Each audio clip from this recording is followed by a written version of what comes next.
Hi friends, welcome back to my YouTube channel. ನಾನು ಇವತ್ತು ನಿಮಗೆ ಮಕ್ಕಳಿಗೆ ಇಷ್ಟವಾಗುವಂಥ ಚಾಟ್ ರೆಸಿಪಿನ ತೋರಿಸ್ತಾ ಇದ್ದೀನಿ.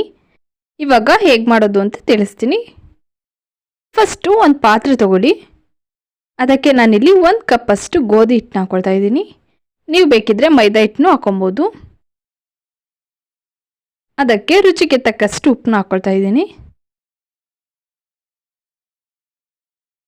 1-2 ಸ್ಪೂನಷ್ಟು ಎಣ್ಣೆನ ಹಾಕ್ಕೊಳ್ಳಿ. ಯಾರಿನ್ನೂ ನನ್ನ ಚಾನಲ್ನ ಸಬ್ಸ್ಕ್ರೈಬ್ ಮಾಡ್ಕೊಳ್ದೆ ನೋಡ್ತಿದ್ರೆ ಪ್ಲೀಸ್ ಸಬ್ಸ್ಕ್ರೈಬ್ ಮಾಡ್ಕೊಳ್ಳಿ. ಇವಾಗ ನೀಟಾಗಿ ಒಂದ್ಸಲ ಮಿಕ್ಸ್ ಮಾಡ್ಕೊಳ್ತಾ ಇದ್ದೀನಿ. ಮಿಕ್ಸ್ ಮಾಡ್ಕೊಂಡ್ಮೇಲೆ ಒಂದು ಸ್ವಲ್ಪ ನೀರು ಹಾಕ್ಕೊಂಡು ಚಪಾತಿ ಹಿಟ್ಟಿನ ಅದಕ್ಕೆ ಕಲಸಿಟ್ಕೊಳ್ಳಿ. ನೋಡಿ, ಈ ರೀತಿ ಕಲಸಿಟ್ಕೊಂಡಿದ್ದೀನಿ. ಇವಾಗ ಚೆನ್ನಾಗಿ ನಾದ್ಕೊಳ್ತಾ ಇದ್ದೀನಿ ಹಿಟ್ಟನ್ನ ಚೆನ್ನಾಗಿ ನಾದ್ಕೊಳ್ಬೇಕು. ನೋಡಿ, ಈ ರೀತಿ ಸಾಫ್ಟ್ ಆಗೋವರೆಗೂ ನಾದ್ಕೊಂಡಿದ್ದೀನಿ. ಇವಾಗ ಒಂದೊಂದಾಗೇನೆ ಬಿಲ್ಲೆನ ಮಾಡ್ಕೊಳ್ತಾ ಇದ್ದೀನಿ. ಮೀಡಿಯಮ್ ಸೈಜ್ಗೆ ಬಿಲ್ಲೆನ ಮಾಡ್ಕೊಳ್ಳಿ. ನೋಡಿ, ಇದೇ ರೀತಿ ಎಲ್ಲ ಬಿಲ್ಲೆನೂ ಮಾಡಿಟ್ಕೊಂಡಿದ್ದೀನಿ. ಇವಾಗ ಒಂದೊಂದಾಗಿ ಬಿಲ್ಲೆನ ತಗೊಂಡು ಲಟ್ಟಿಸ್ಕೊಳ್ತಾ ಇದ್ದೀನಿ. ನೀವು ಪೂರಿ ಲಟ್ಟಿಸ್ತಿರಲ್ಲ, ಆ ಸೈಜ್ಗೆ ಲಟ್ಟಿಸಿದರೆ ಸಾಕು. ನೋಡಿ, ಈ ರೀತಿ ಲಟ್ಟಿಸಿಟ್ಕೊಂಡಿದ್ದೀನಿ. ಇದನ್ನು ಮಧ್ಯಕ್ಕೆ ಒಂದು ಚಾಕುವಿನಿಂದ ಕಟ್ ಮಾಡ್ಕೊಳ್ತಾ ಇದ್ದೀನಿ. ನೋಡಿ, ಇದೇ ರೀತಿ ಎಲ್ಲ ಬಿಲ್ಲೆನೂ ಲಟ್ಟಿಸ್ಕೊಂಡು ಕಟ್ ಮಾಡಿ ಇಟ್ಕೊಂಡಿದ್ದೀನಿ. ನಾನಿಲ್ಲಿ ಒಂದೇ ಸೈಜಲ್ಲಿರುವಂಥ ಕಾಫಿ ಕಪ್ನ ತೊಗೊಂಡಿದ್ದೀನಿ. 1 ಕಪ್ ತೊಗೊಂಡಿದ್ದೀನಿ. ಅದಕ್ಕೆ ಒಂದು ಸ್ವಲ್ಪ ಹಿಟ್ಟನ್ನ ಹಾಕ್ಕೊಳ್ಳಿ. ಈ ರೀತಿ ಫುಲ್ ಕಪ್ಗೆ ಹಿಟ್ಟನ್ನ ಸ್ಪ್ರೆಡ್ ಮಾಡ್ಕೊಳ್ಳಿ. ಆವಾಗ ನಾವು ಈಸಿಯಾಗಿ ತಕ್ಕೊಳ್ಬೋದು ಲಾಸ್ಟಲ್ಲಿ.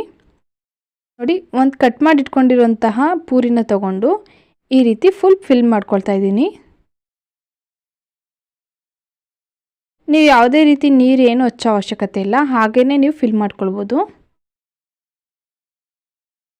ಮತ್ತೊಂದು ಸಲ ಹೇಗೆ ಮಾಡೋದು ಅಂತ ತೋರಿಸ್ತಾ ಇದ್ದೀನಿ. ಒಂದು ಗ್ಲಾಸ್ಗೆ ಈ ರೀತಿ ಹಿಟ್ಟನ್ನ ಹಾಕ್ಕೊಂಡು ಅದಕ್ಕೆ ಈ ರೀತಿ ಫಿಲ್ ಮಾಡ್ಕೊಳ್ಬೇಕು. ನೋಡಿ, ಎಷ್ಟು ಈಸಿಯಾಗಿ ಕಪ್ಗೆ ನೀವು ಫಿಲ್ ಮಾಡ್ಕೊಳ್ಬೋದು ಅಂತ. ಇದೇ ರೀತಿ ನಾನು ಎಲ್ಲ ಕಪ್ಗೂ ಮಾಡಿಟ್ಕೊಂಡಿದ್ದೀನಿ. ನೋಡಿ, ಎಷ್ಟು ಪರ್ಫೆಕ್ಟಾಗಿ ಬಂದಿದೆ ಅಂತ. ಒಂದೇ ಸೈಜಲ್ಲಿರುವಂಥ ಕಪ್ನ ನೀವು ತಗೊಬೇಕು. ಒಲೆ ಮೇಲೆ ಕಡಾಯಿ ಇಟ್ಕೊಂಡಿದ್ದೀನಿ. ಅದಕ್ಕೆ ಒಂದು ಸ್ವಲ್ಪ ಎಣ್ಣೆ ಹಾಕ್ಕೊಂಡಿದ್ದೀನಿ. ಎಣ್ಣೆ ಚೆನ್ನಾಗಿ ಕಾದ ನಂತರ ಒಂದೊಂದಾಗಿ ಗ್ಲಾಸ್ನ ಇವಾಗ ಇಟ್ಕೊಳ್ತಾ ಇದ್ದೀನಿ. ಗ್ಯಾಸ್ನ ನೀವು ಮೀಡಿಯಮ್ ಮತ್ತು ಲೋ ಫ್ಲೇಮಲ್ಲಿ ಇಟ್ಕೊಳ್ಳಿ. ಆವಾಗ ತುಂಬಾ ಚೆನ್ನಾಗಿ ಗರಿಗರಿಯಾಗಿರುತ್ತೆ. ನೋಡಿ, ಇವಾಗ ನೀವು ಒಂದು ಕತ್ರೆನ ತಗೊಂಡು ಈ ರೀತಿ ಲೋಟನ ತಿರುಗಿಸ್ಕೊಳ್ಳಿ. ಎಲ್ಲ ಕಡೆನೂ ಸಹ ಚೆನ್ನಾಗಿ ಫ್ರೈ ಆಗಿರುತ್ತೆ. ಒಂದು ಸಿಸರ್ ತಗೊಂಡು ಈ ರೀತಿ ಲೋಟನ ತಿರುಗಿಸ್ಕೊಳ್ಬೇಕು. ನೋಡಿ, ಎಷ್ಟು ಕ್ರಿಸ್ಪಿಯಾಗಿ ಫ್ರೈ ಆಗಿದೆ ಅಂತ. ಇಷ್ಟು ಕ್ರಿಸ್ಪಿಯಾಗಿ ಫ್ರೈ ಆದರೆ ಸಾಕು. ಇವಾಗ ನಾನು ಇದನ್ನು ತೆಕ್ಕೊಳ್ತಾ ಇದ್ದೀನಿ. ನೋಡಿ, ತುಂಬಾ ಚೆನ್ನಾಗಿ ಫ್ರೈ ಆಗಿದೆ. ಲೋಟ ಒಂದು ಸ್ವಲ್ಪ ತಣ್ಣಗಾಗಬೇಕು. ಅದನ್ನು ಸೈಡಲ್ಲಿ ತೆಗೆದಿಟ್ಕೊಳ್ತಾ ಇದ್ದೀನಿ. ಫಿಲ್ಲಿಂಗ್ನ ಇವಾಗ ರೆಡಿ ಮಾಡ್ಕೊಳ್ಳೋಣ. ಫಸ್ಟು ಒಂದು ಬೌಲ್ ತೊಗೊಂಡಿದ್ದೀನಿ. ಒಂದು 3 ಕಪ್ಪಷ್ಟು ಮಂಡಕ್ಕಿನ ಹಾಕ್ಕೊಳ್ತಾ ಇದ್ದೀನಿ. ಚಿಕ್ಕದಾಗಿ ಚಾಪ್ ಮಾಡಿರುವಂತಹ ಈರುಳ್ಳಿನ ಹಾಕ್ಕೊಳ್ತಾ ಇದ್ದೀನಿ. 1-2 ಸ್ಪೂನಷ್ಟು ತುರಿದಿಟ್ಕೊಂಡಿರುವಂಥ ಕ್ಯಾರೆಟ್ ತುರಿನ ಹಾಕ್ಕೊಳ್ತಾ ಇದ್ದೀನಿ. 1-2 ಸ್ಪೂನಷ್ಟು ಬೇಯಿಸಿರುವಂಥ ಕಡಲೆ ಬೀಜನ ಹಾಕ್ಕೊಳ್ತಾ ಇದ್ದೀನಿ. ಒಂದು ಅರ್ಧ ಸ್ಪೂನಷ್ಟು ಅಚ್ಚ ಖಾರದ ಪುಡಿ, ರುಚಿಗೆ ತಕ್ಕಷ್ಟು ಉಪ್ಪು, ಒಂದು 1/4 ಟೀ ಸ್ಪೂನಷ್ಟು ಚಾಟ್ ಮಸಾಲ, ಒಂದು 1/4 ಟೀ ಸ್ಪೂನಷ್ಟು ಪೆಪ್ಪರ್ ಪೌಡರ್, 1-2 ಸ್ಪೂನಷ್ಟು ಮಿಕ್ಸ್ಚರ್ನ ಹಾಕ್ಕೊಳ್ತಾ ಇದ್ದೀನಿ. ಇವಾಗ ಒಂದ್ಸಲ ನೀಟಾಗಿ ಮಿಕ್ಸ್ ಮಾಡ್ಕೊಳ್ತಾ ಇದ್ದೀನಿ. ನೋಡಿ, ಈ ರೀತಿ ಮಿಕ್ಸ್ ಮಾಡಿ ಇಟ್ಕೊಂಡಿದ್ದೀನಿ. ನೋಡಿ, ಲೋಟ ಎಲ್ಲ ತಣ್ಣಗಾಗಿದೆ. ಇವಾಗ ಹೇಗೆ ತಕ್ಕೊಳ್ಳೋದು ಅಂತ ತೋರಿಸ್ತಾ ಇದ್ದೀನಿ.